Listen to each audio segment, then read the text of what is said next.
महाभारत योग रहस्य. लेखक योगीराज मनोहर हरकरे.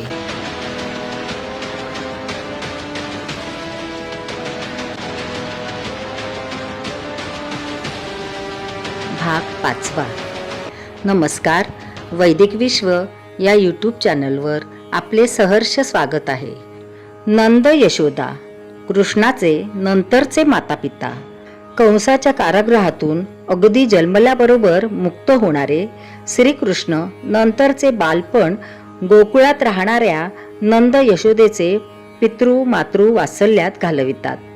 आता त्यांची काळजी घेणारे पिता व माता गोकुळातील नंद व यशोदा असतात.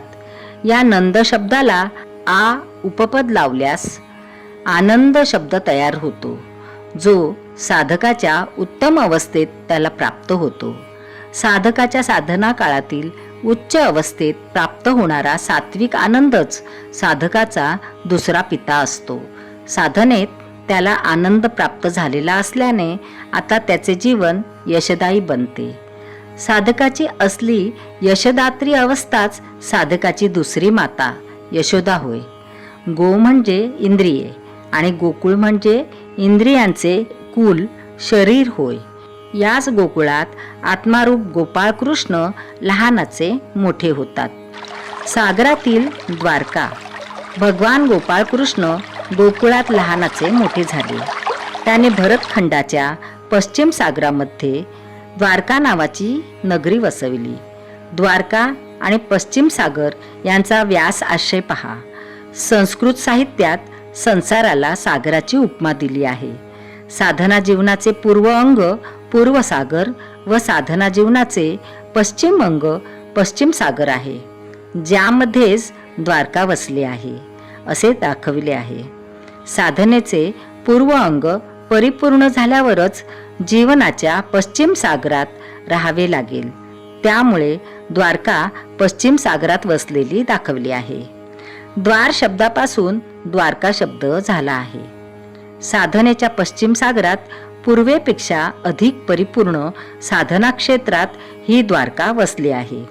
साधनेचा पूर्ण पश्चिम भागच अतींद्रिय जगताचे द्वार आहे. या अतींद्रिय जगताकडे घेऊन जाणारे द्वार म्हणजेच भगवान श्रीकृष्णाची द्वारका आहे, जी प्रत्येक उन्नयनशील साधकाच्या जीवनरूप पश्चिम सागरात वसली आहे. साधनेचे पश्चिम अंग पूर्ण असल्यामुळे ही द्वारका जीवनाचे सोने करणारी सुवर्णाचीच असणार. म्हणून संपूर्ण द्वारका सोन्याची दाखविली आहे. भगवान श्रीकृष्णाची द्वारका त्यामुळे पश्चिम सागराने वेष्टीत आणि सोन्याची दाखविली आहे, जे आध्यात्मिक परिपूर्णतेचे प्रतीक आहे. आपल्या गौ म्हणजे इंद्रियांच्या अध्यात्मप्राप्तीसाठी सुयोग्य पालन करणाऱ्या गोपाळ कृष्णाचे सुवर्णमय उत्तर जीवन म्हणजे संसाररूपी महासागराने घेरलेले द्वारकादीप आहे, ज्यावर जीवात्मा आणि श्रेष्ठ बुद्धिरूप भगवान गोपाळ कृष्णाचे अधिपत्य आहे. पांडवांशी संबंध.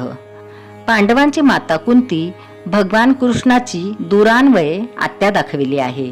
परंतु साधनेमध्ये अग्रेसर राहणारा श्रेष्ठ साधक अर्जुन, जो नेहमी ब्रह्मावस्थेत शर मारतो आणि साधनेमध्ये आपली प्रगती अत्यंत द्रुतगतीने करते, अशी द्रौपदी, या दोघांमुळे भगवान कृष्णाचे पांडवाशी अधिक घनिष्ठ संबंध झाले.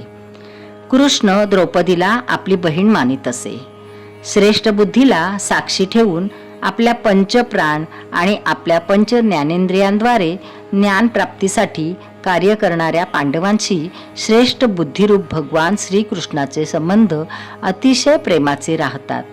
12 वर्षाचा वनवास व 1 वर्षाच्या अज्ञातवासाची अट पुरी केल्यानंतर पांडव आपले हरलेले वृत्तीरूप राज्य परत मिळवण्यासाठी दुर्योधनाकडे जातात. त्यामध्ये पांडवांच्या बाजूने श्रीकृष्णाने मध्यस्थी केली, परंतु जिद्दी आणि कुबुद्धी दुर्योधनामुळे ती यशस्वी झाली नाही. दुर्योधनाने युद्धाचा प्रस्ताव दिला. कौरव व पांडवांमध्ये युद्धाची घोषणा झाली. ज्यासाठी कौरव व पांडवांनी आपापल्या अनेक मित्रराजांचे सहाय्य मागितले. दुर्योधन आणि अर्जुन आपापल्या पक्षांच्या सहाय्यासाठी भगवान श्रीकृष्णाच्या जवळ गेले. श्रीकृष्ण त्यावेळी झोपले होते, म्हणून अहंकारी दुर्योधन त्यांच्या डोक्याजवळ व अतिनम्र भाव ठेवणारा अर्जुन त्यांच्या पायाशी बसला. श्रीकृष्णाने उठल्यावर साहजिकच पायाशी बसलेल्या अर्जुनाला काय हवे असे विचारले. इतक्यात डोक्याजवळ बसलेला दुर्योधन श्रीकृष्णाजवळ प्रथम आल्याचा दावा करीत श्रीकृष्णाजवळ काही मागण्याचा त्याचा प्रथम हक्क आहे असे सांगू लागला. भगवान आता धर्म संकटात पडले, कारण त्याने अर्जुनाला प्रथम पाहिले होते. त्यामुळे त्याची मागणी प्रथम पुरी करावी असे भगवंतांना वाटत होते, आणि ते योग्यच आहे. जो भगवानांच्या चरणी नम्र असतो तोच भगवानाला सर्वात जास्त प्रिय असतो, आणि जो भगवानाच्या डोक्याजवळ म्हणजेच बुद्धीच्या अहंकारात राहतो त्याला भगवान नंतर पाहतात. परंतु प्रश्न आपोआपच सुटला, कारण दुर्योधनाने श्रीकृष्णाची करोडोंची यादव सेना युद्धासाठी मागितली. अर्जुनाने फक्त श्रीकृष्ण प्राप्तीची इच्छा धरली. त्याने नष्ट होणारी यादव सेना मागितली नाही. अशा तऱ्हेने दुर्योधनानेच तो प्रश्न सोडविला. अद म्हणजे खाणे आणि यादव म्हणजे खाद्य, जे खाल्ले जाते ते किंवा जे नष्ट होते ते शरीर आणि त्याचे शक्तिरूप सैन्य. याचेच नाव वेदव्यासांनी खुबीने यादव सेना असे ठेवले आहे. अर्जुन केवळ श्रेष्ठ बुद्धी श्रीकृष्णालाच आपल्या बाजूला मागून घेतो. यादव सेना मिळाल्यामुळे दुष्ट बुद्धी अहंकारी दुर्योधन आनंदित होतो, कारण त्याने इच्छिलेलेच त्याला अनायासे मिळाले. दुर्योधन अर्जुनाला मूर्ख समजतो, कारण त्याने श्रीकृष्णाजवळ शरीररूप शक्तिसेना न मागता केवळ श्रीकृष्णालाच मागितले. अर्जुनाला धन्यता वाटली, कारण त्याने श्रीकृष्णासारख्या श्रेष्ठ अध्यात्मबुद्धीला आपल्या पक्षासाठी मिळविले, आणि ते सुद्धा दुर्योधनाच्या संमतीने.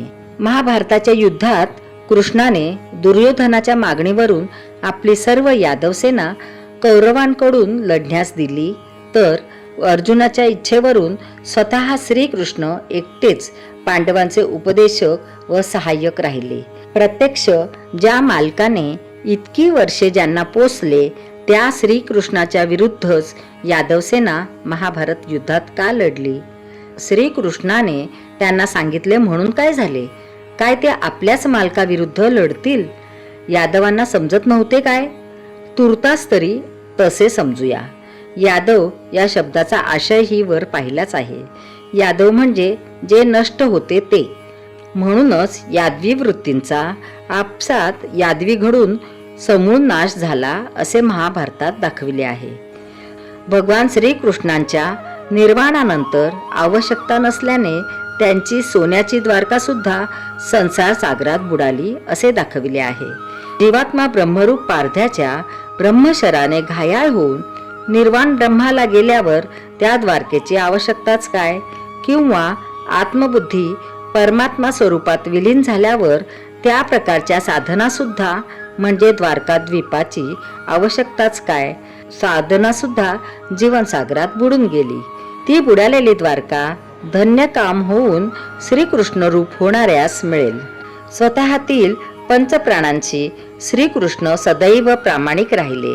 म्हणूनच श्रीकृष्णाने सदैव पांडव पक्ष घेतला.